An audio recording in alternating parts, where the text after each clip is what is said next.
This way you have documentaries and also movie or any movie or Garifuna movie during the month of March, and this can help you instill the cultural practices, and also where you have like a fortnight where you have persons doing the cultural dance, even the punta dance, and even some storytelling or some of the things happened many years ago that people used to do in the Garifuna community. Okay, the other one is the guided tours of the making of the Garifuna coconut oil.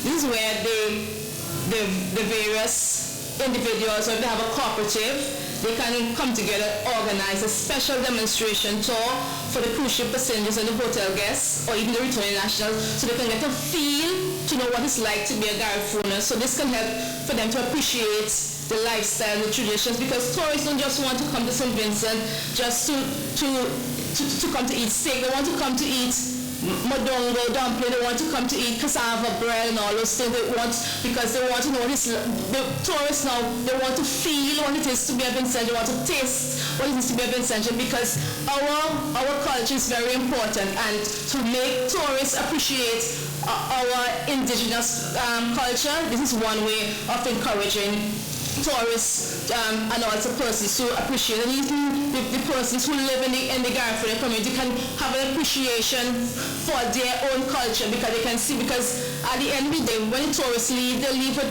buying, for example, some of the products that have been displayed, like for example modongo dumpling, they'll take it back to their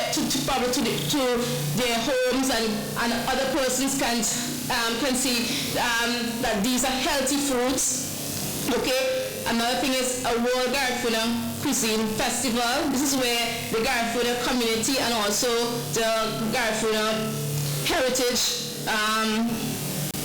organization can invite delegates from various Garifuna nations around the world to showcase Garifuna cuisine as well as local foods, and this can be on one of the calendar activities for the month of March, and this can also encourage Garifuna nationals coming back home to their motherland. Okay, a mock Garifuna village. This can be developed where, for example, during the cruise ship season, when you have a lot of influx of tourists, and also during Christmas and Carnival, where they can have a mock village of a typical what it's like to in Garifuna lifestyle many years ago, and where you can have elderly persons in the community get involved in storytelling, getting the young kids involved in doing cultural activities and sporting activities. So at the end of the day, when the tourists leave, they leave with a sense of wanting to come back, because they want to know this, because when they come back, they will always remember the activity that they had spent at the mock village. And when they leave, they can have items that have been on display that they can take back with them. And it's also can be an added boost for the persons who live in the Garifuna community. Okay? Display of a Garifuna cuisine on sale during cruise ship call days. For example, at the cruise ship terminal in Kingston, when, for example, twice per month, you can have Garifuna food handlers preparing some of the Garifuna cuisine. So this can help provide an added boost to the persons who prepare the foods, and also it can encourage even the hoteliers and so on to have that kind of food on the menu, because as I was saying, tourists don't come here to eat steak and so on. They want to come to eat our food.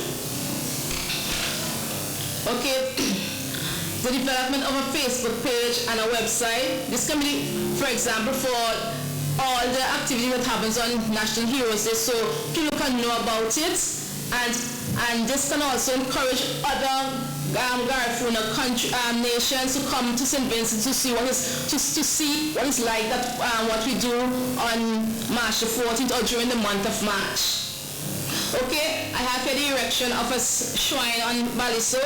First, one of the things that I would like is that the authorities encourage or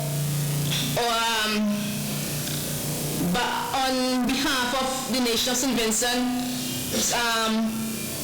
purchase the Baliso Island, similar to what has been done with the Tiberio Keys on a discounted rate. So at the end of the day, the island can be preserved for the Garifuna nation and for those persons who were exiled over 200 years ago. And so that's why I hope that a shrine can be developed, and then that island can be used to where tourists can go to visit, and also the money that make on that island should go back into the Garifuna community to help in development of different activities. Okay, the creation of a Garifuna museum. This can be a multifaceted building that consists of a digital and printed library. It can have a spa, hair salon, a boutique or a tailor shop, a food court with a bakery, a craft shop, even at a lecture and theater hall, and also a radio station. This can be done to help to keep the education and cultural tradition of the Garifuna people as well as the history of Joseph Chateau alive. This museum can showcase historical documents in written and auditory format, pictures and clothing or pottery, and the language that can be used should be Garifuna, English, French, and Spanish. And also, a request should be sent out to all those foreign countries that have in their possession historical artifacts belonging to the Garifuna nation to be returned so they can be housed in this museum.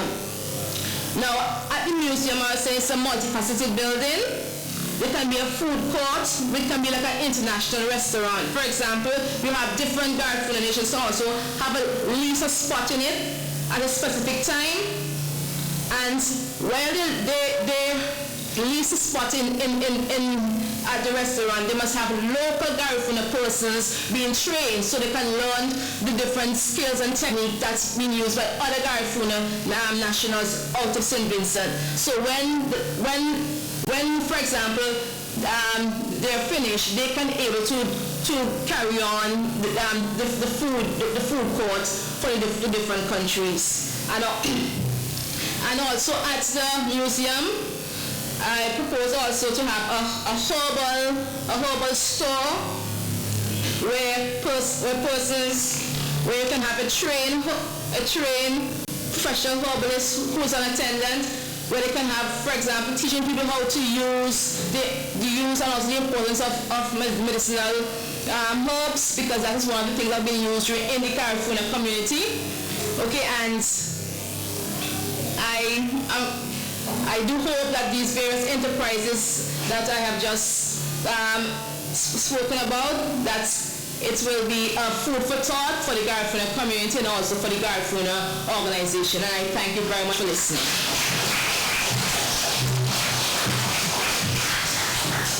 Thank you, Maria.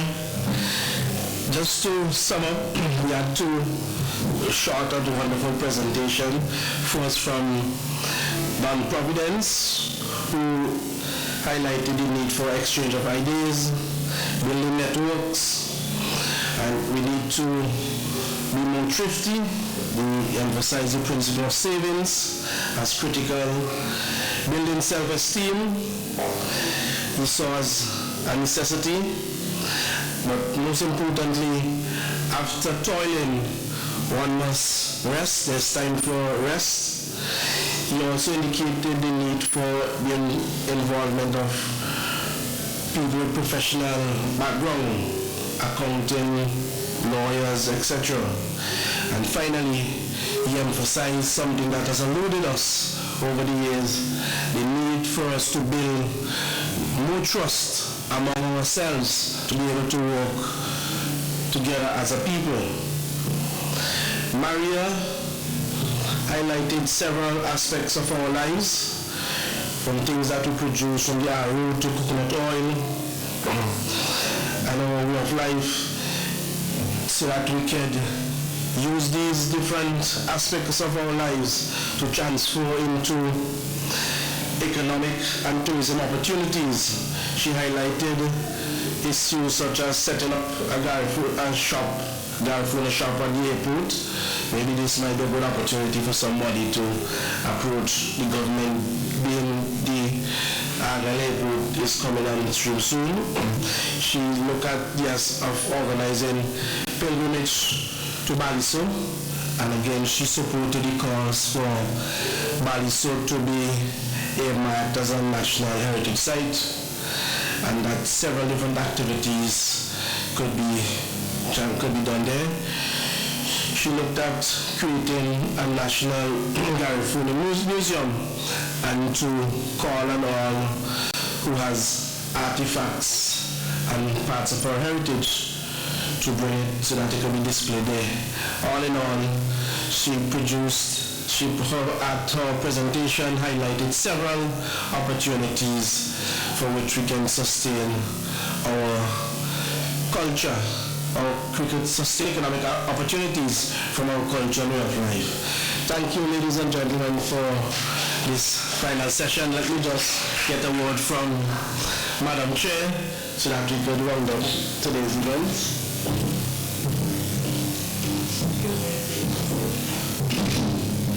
Thank you very much. We're going to allow a very short time for question and answers. And if there's any pressing comments, queries that you may want to make. So we're going to take about 5-10 minutes to do that. Invite your questions, concerns, comments. And after which we'll invite Mr. Russell to move a vote of thanks. Lunch will be served immediately after. All right? So I'll just take my seat again and we'll go back to you.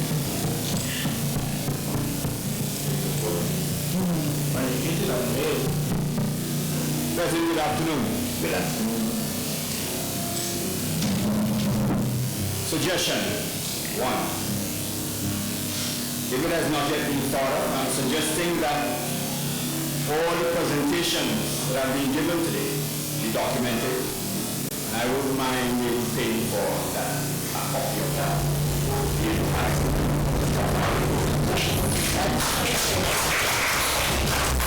Yes, that is good, and I could guarantee that will be done and make available as soon as possible. Yes, but we have people here who actually assisted in recording the discussions, and the presenters will also submit their presentation for compilation, including those that we did not give there.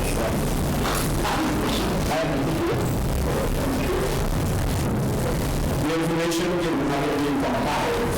Also suggesting that a copy be sent to all ministers of government, including, of course, the Prime Minister, and especially those to whom the various topics are more related in relation to their portfolios. The reason for that is that we're hoping that there will be an ongoing follow-up exercise to ensure that these ideas suggested be put into practice or be implemented as the case may be.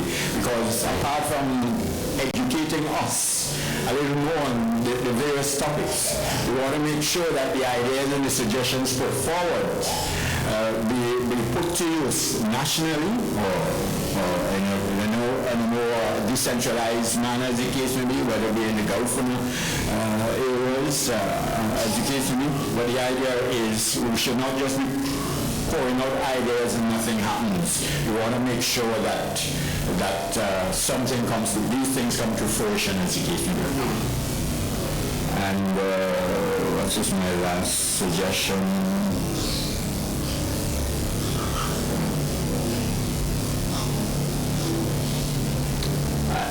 I think of the other one. Thank you.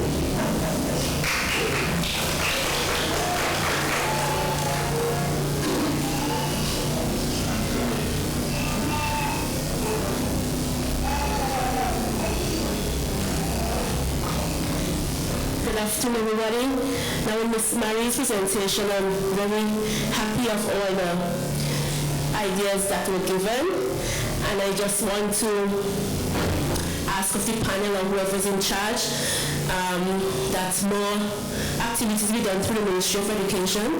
At our school level, we did a cultural night where the students on Thursday night were involved in playing of ring games and eating of local foods that you talked about, like the madongo bakes and cassava bread, saltfish and so on. So if this could be something that could be passed to other schools, that it should be done in the month of March, preferably, so that each school could be involved in those, so that we can preserve the culture. So just the idea.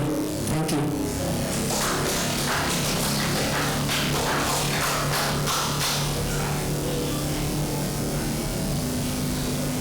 Any other questions?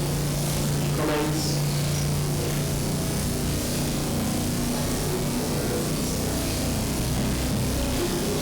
Okay, since there are no more questions or comments, I now invite Mr. Russell.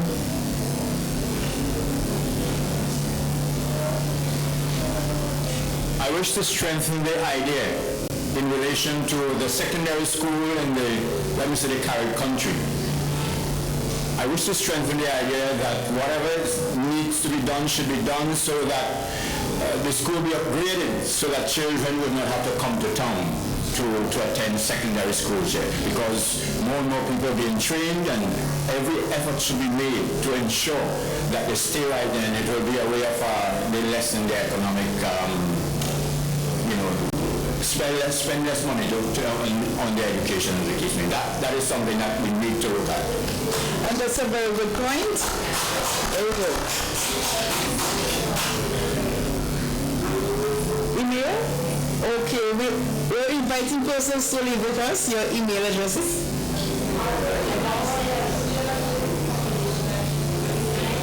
Oh, yes. So you can email questions. The email address is on the banner. So you can email your questions, your comments, your concerns, your queries to the foundation. Okay, thank you very much as well. If I may just add a comment with the question of tourism and culture coming together, if I may say a suggestion, I think that it is always very important to keep it very authentic though, because sometimes tourism has a tendency to spoil authenticism of culture. And I think that anything that is created in a matter of tourism should always go with research and with scientific people around that, will make sure that we are actually on a good track. Because I can take the example of Dominica, for example, where they have a typical Carib village. A lot of things has been brought from what they could have read or studied from Guyana, from other people, where they actually brought this in Dominica and adapted it to their realities to make it a new reality, which might not be the reality that could be. I mean, we can get lost very easily, so it's very important to keep authenticity, and because what could be brought from the diaspora would not always fit with St. Vincent. As it was said earlier on, the language also would have been different. So we have to be careful not to just bring things to create tourism, to create profit. We have to think about, though it's not, to come back on what you said about the tourists coming to make the people feel good about their culture, that I don't think that should go like this. I think that people should first feel good about their culture to transmit their pride to the tourists. So just. And thank you very much for highlighting that for us, and it's one that we fully endorse. Good day, everybody. Everybody have a present day. Again, I want to thank the organizers for the conference, for having the conference, because early on it was postponed. And this again reflects and manifest our resiliency. So I'd like you to congratulate ourselves on that. That despite, because during the flood, we did put out that this conference was being postponed. So I'm glad that although it's just one day, we did give the Garifuna one day at least. I just want to add, as usual, St. Vincent is very important in Caribbean anthropology and archaeology. Why is so? Is because we're celebrating that today. The Native American and the African meet in St. Vincent, and they produce a new race. We getting a problem with the presenters with definition. Because we must admit that Native America culture and civilization meet the African, West Africa culture and civilization. And that's why today the Garifuna people is important to anthropologists and ethnohistorians, because it's the meeting of two race, two culture, two civilization, and out of that came one. So that's why up to today, and sometimes I just feel sometimes Vincentian don't really appreciate the history, because St. Vincent, apart from North America and South America, St. Vincent is the only place among the islands where the African and the Native American meet and come together as one. St. Vincent prior to 1763 was a Carib fortress. The name Bayabu. The Bayabus is a tribe of Carib, Scandinavian people who went from Guadeloupe and they settled in Bayabu. That's why we have the name Bayabu today. So I am very proud that at least we did come today and give the Garifuna people some of the time and at least some time. What I really want to say is that the period the Black Caribs was deported, the 1790s, is a period of Vincentian should study, not just in relation to the Black Caribs, but world history.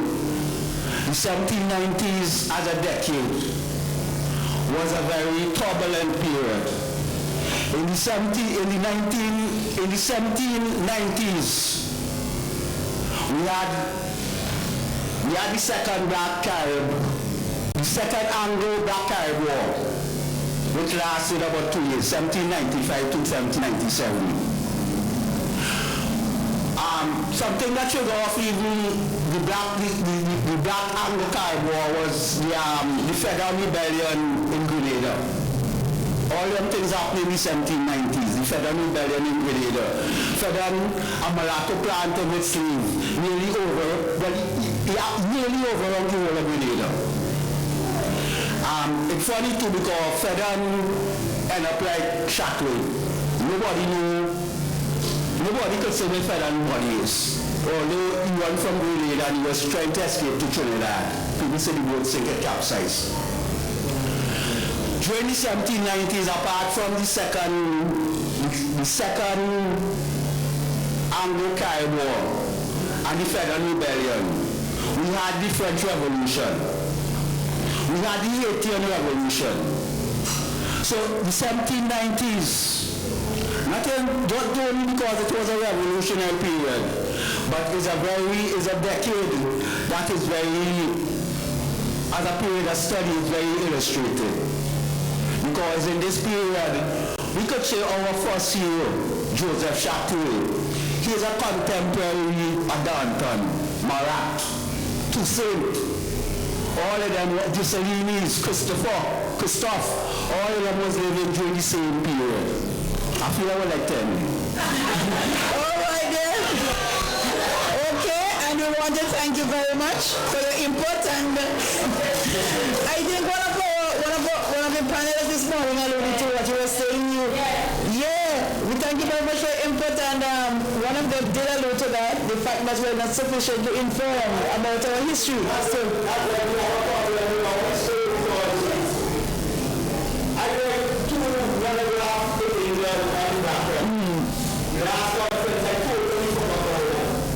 okay then.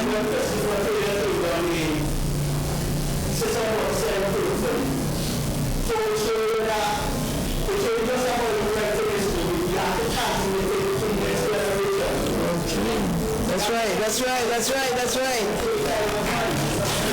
Okay, we have just enough time for one final question, comment. I hope it's a comment.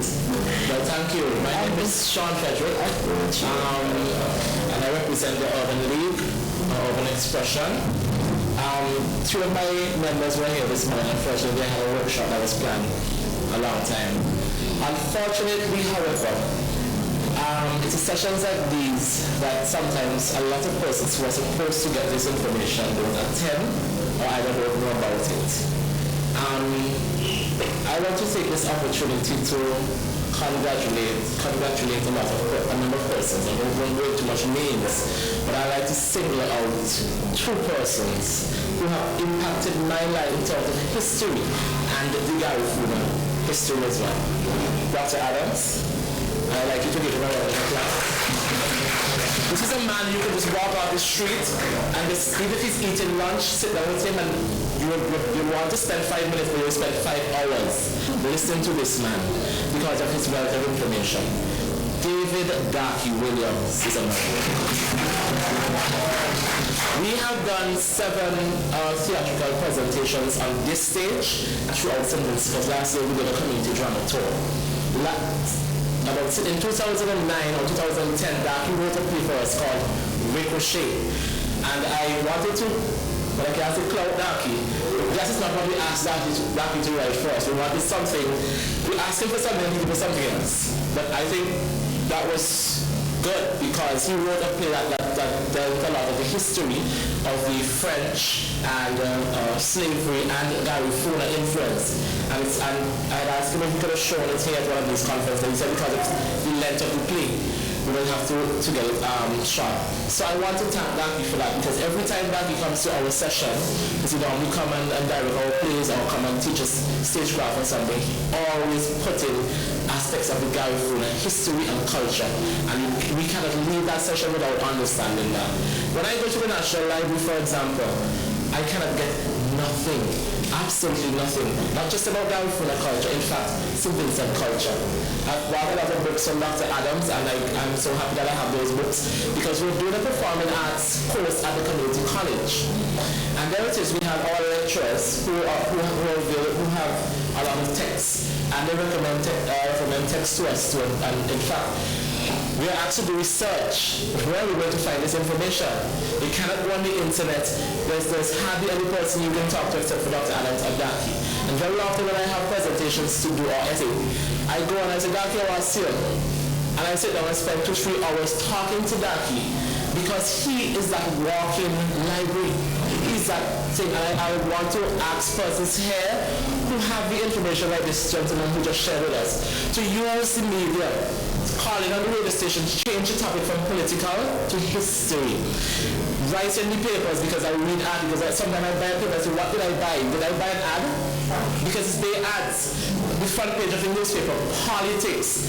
Okay, the politics is okay, but the negative aspect of it is what is being portrayed. Let us transform St. Vincent and the Grenadines into this learning institution where we all teach each other. Everywhere we go to perform, I went to done now, everywhere my group Urban Expression go to perform, I'm happy to say that we always present something of a Garifuna or Vincentian culture. We bring the contemporary, so that's okay. But we want to make sure people understand, like we did in Fancy yesterday. Some persons didn't even clap because they don't understand what was presented. I took them back from where we were under the almond tree learning folk songs. You understand? But they prefer to hear me jump on wide wave and die. So let us all, when we leave here, because I think this is why the purpose of this exercise, for you to take and to also share. Let us share with every single Vincentian here and abroad. That's all. That's the only thing I can hope from this conference. Otherwise, it will not be successful. I agree. Thank you. And you emphasize a point that one of our presenters made earlier, in Mr. Joseph Dells, who articulated the view that it might be an easier case for us to make a moral cause for